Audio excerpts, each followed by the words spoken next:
안녕하세요. 바쿠스TV입니다. 한동훈 국힘당 대표가 24일 예정된 대통령실과 만찬 직전에 윤석열과 독대를 요청한 것으로 전해졌습니다. 그런데 시간이 지나자 대통령실에서는 그런 적이 없다고 공개했고 결국 이를 두고 정치권에서는 윤한 갈등에 대한 불편한 감정이라고 풀이했습니다. 현재 사진만 봐도 윤석열 정권의 핵심 측들이 한동훈을 얼마나 싫어하는지 제대로 보여주고 있는 장면인데요.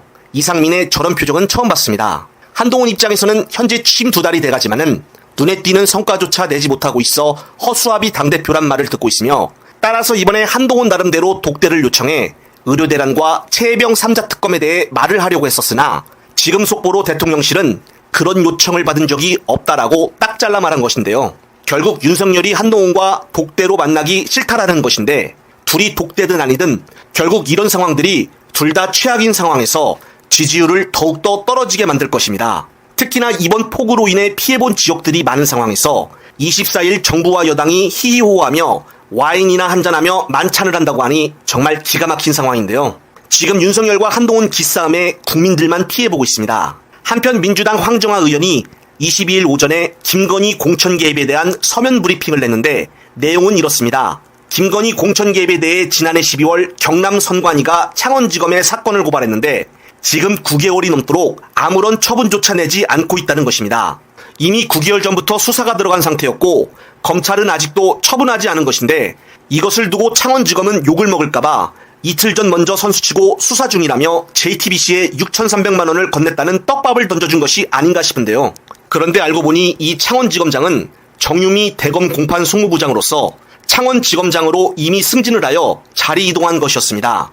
알고 보니 정유미 지검장은 과거 윤석열 검찰총장이 징계 국면을 맞자 추미애 전 장관을 강하게 비판했던 인물로 윤석열에게는 좋게 눈도장을 받은 인물이었는데요. 정말 이게 우연의 일치일까요? 억울한 이재명 대표는 조작 수사로 징역 2년 구형을 때리더니 국힘당 관계자와 명시를 또 봐주기 수사로 끝내려는 듯 질질 끌고 있습니다. 빨리 민주당은 특검과 국정조사로 제대로 수사를 하여 뿌리를 뽑아야 할 것인데요. 한편 민주당 김민석 최고수석이 자신의 SNS에 시원한 핵사이다 글을 올렸습니다. 김민석은 세밀의 민주당을 향해 어설픈 제3세력으로 망한 후에 갑자기 민주당 이름을 무단 차용해 우회 복귀를 꿈꾸면서 자기네 편인 듯 검찰의 조작질 성공기원 나팔을 불어대는 모습은 역겹다고 말을 하며 윤석열 편들다가 양상 갔다가 헤매지 말고 이낙연 전 총리 잔당들은 모두 정계 은퇴를 해라. 11월을 기다리며 야권 1위 후보 넘어가기만 기다린다고 그쪽에 흘려질 국물은 없다라고 쐐기를 박았습니다. 정말 핵사이다 발언이었는데요. 현재 10월 재보궐선거가 한 달 정도 남은 상황에서 주말인데도 불구하고 민주당 최고위원들은 서로 지역을 나누어 선거를 도로 나갔습니다. 오늘은 부산금정구청장 후보의 김경지 선거사무소 개소식을 하는 날인데 김민석과 이현주 의원 등이 참석을 하였습니다. 저는 이번 선거 민주당이 금정에서 이긴다고 봅니다. 첫째는 민주당이 다음에 정권교체를 합니다. 정권교체를 이제 긴박한 상황에서 부산에서 결국은 정권을 잡을 민주당에게 표를 줄 수 있는 상황이 조성될 것이다. 두 번째로는 이번에 금정선거에서 민주당의 표를 찍는 것이 부산에 도움이 되기 때문에 여기 우리 부산 지역의 전재수 의원님 또 최인호 전 의원님 다 계시지만 부산에서 가장 필요로 했던 일 최근에 사실 가덕 신공항 누가 있습니까? 민주당이 다 한 겁니다. 국민의힘이 한 일이 없습니다. 국민의힘이 정권 잡고를 한 일이라고는 솔직히 얘기해서 부산 엑스포로 개망신한 것밖에 더 있습니까? 맞습니다.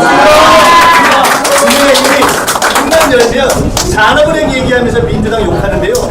말도 안 되는 얘기입니다. 산업은행이요. 국민의힘 자체가 입장 정리가 안 돼 있습니다. 지금 오세훈 시장이 안 된다고 하고 있는 건 자기네끼리 정리를 못하고 있는 겁니다. 자기네끼리 윤석열 한동훈이 정리 못하듯이 윤석열 한동훈 오세훈이 먼저 정리하고 오라. 우리는 그렇게 얘기해야 합니다. 맞습니다. 그리고 백과면 법을 지켜서 노조를 설득해야죠. 그것도 설득 못하면서 자기들이 못하니까 뭐딱 민주당에게 뒤집어 씌워왔는데 전 이제 그것도 약효가 떨어졌다고 봅니다. 이제 진짜로 민주당이 부산의 산업 발전을 위해서 필요한 산업 자금을 만들어내는 방법 우리가 함께 부산 시민과 만들어낼 것이다. 그것도 이제는 확실하게 부산에서 민주당을 찍어줘야 도움이 된다는 판단을 하게 된다 이렇게 봅니다. 세 번째로는 금정에서 도움이 됩니다. 금정에서 제일 원하는 게 뭡니까? 팀 내 공공병은 아닙니까? 아시다시피 이 정권은 공공병원을 할 생각이 없습니다. 제가 보건복지위원장을 했습니다. 지금은 박주민 위원장이 맡아서 하고 있습니다. 일관되게 이 지역에 국민의힘 국회의원이 있지만 일관되게 민주당은 부산 침내 공공병원이 됐으면 좋겠다는 입장을 가져왔고 앞으로 다 우리가 여당이 돼서도 확실하게 부산 시민과 함께 금정에서 공공침례병원을 만들어내는 그러한 일관된 입장을 민주당이 가지고 있기 때문에 당연히 민주당 구청장을 만들어내야 하는 것 아니겠습니까? 네 번째는 일단 탑이 됩니다. 여러분, 우리 김경지 후보가요 구청장 관상입니다. 우리 민주당에 잘 아시지만요 끝내주는 여성 구청장이 지금 3명 있습니다. 서울 은평에 김미경 구청장, 안성에 김보라 구청장, 그리고 서울 강북에 이순희 구청장. 셋을 세우는 데다가 우리 김경지 후보를 세워가면 누가 누군지 몰라요. 키도 비슷해, 얼굴도 비슷해, 인상도 비슷해. 그동안은 셋이어서 섭섭했지만 김경지까지 당선되면 민주당의 일 잘하는 여성 구청장은 부산까지 4명이 된다 이렇게 말씀드립니다. 저는요 촉이 좀 있습니다. 제가 2008년에 최고위원이 돼가지고 지방선거 총괄본부장 2년 동안 돌아다닐 때 2010년 부산 지방선거에 솔직히 얘기해서 그때 부산에서 챙자하던 분들이 출마 안 했습니다. 근데 제가 그때 경선을 만들 수 있고 이겨낼 수 있다 해서 제가 직접 경선에 뛰어들었었습니다. 제 주장은 이랬었습니다. 부산은 불 꺼진 성이다. 경계가 풀렸다. 지금 치고 들어갔다 빠지면 반드시 우리가 득점할 수 있다. 결과는 어떻게 됐습니까? 그때 제가 경선했고 김정길 우리 후보가 나가서 1% 아슬아슬하게 졌습니다. 아쉬웠지만 더 역동적인 후보가 나갔다면 저는 그때 선풍기이기 때문에 안희정, 소영길, 이광재가 당선된 것처럼 당선될 수 있었다 이렇게 믿고 바로 2024년 우리는 2010년에 그랬던 것처럼 2018년도에 압도적인 승리를 했던 것처럼 이번에는 불꺼진 성이 아니라 불끈 성이 될 것이다. 왜? 부산 시민이 몽땅 국민의힘을 줬는데 보좌들 그렇기 때문에 이제는 정권을 잡을 민주당에게 구청장 하나쯤은 줘야 2018년을 다음에 내년에 만들 수 있는 부산의 압도적인 민주당 승리에 첫 승리를 안겨줄 것이다 이렇게 말씀드립니다. 제가 괜히 말씀드리는 것이 아니라 저에게 촉이 있습니다. 반드시 우리는 이번에 사람들이 생각하는 것보다 훨씬 많은 표가 나올 것입니다. 그래서 금정에서 뛸 뿐만 아니라 부산 전체를 흔들어야 합니다. 저도 할 수 있는 만큼 와서 부산 전체의 여론을 우리 그동안 애써주신 우리 전재주 의원님, 최윤 의원님 그리고 이재성 시당위원장님과 함께 뛰겠습니다. 우리 이현주 최고위원님과도 그런 말씀을 나눴습니다.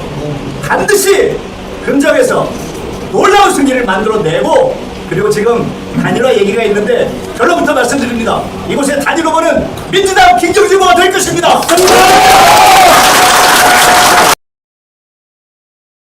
잠시 주목해 주시기 바랍니다. 구독자분들에게 특별한 선물을 준비했는데요. 제가 항상 여러분들 때 강조드리는 말씀이 있습니다. 이슈와 뉴스만 꾸준히 챙겨보셔도 충분히 돈을 벌 수 있다고 말씀드리는데요. 여기 보이시는 채널의 영상을 보시면 어떤 생각이 드시나요? 그냥 눈에 보이시는 뉴스와 영상만 보시고 아무 생각이 없으신가요? 그렇다면 저는 잘못된 것이라고 말씀드리고 싶습니다. 그 이유가 무엇이냐면 제가 8월 초에 뭐라고 말씀드렸나요? 지금은 바이오에 관심을 가져야 한다라고 뉴스만 보고 넘기지 마시고 투자를 직접적으로 생각해봐야 한다고 말씀드렸는데요. 이런 썸네일들과 영상을 통해서 충분히 구독자님들께도 전달이 되셨을 겁니다. 이런 바이오 이슈가 되었을 때 부자들은 어떻게 생각할까요? 바이오 관련주는 무엇이 있는지, 어떤 종목이 가장 좋을지, 어디에 투자해야 돈이 몰릴 수 있는지 자연스럽게 생각한다고 말씀드렸습니다. 지난번에 구독자분들과 함께하는 주식으로 수익 내기를 진행했었는데요.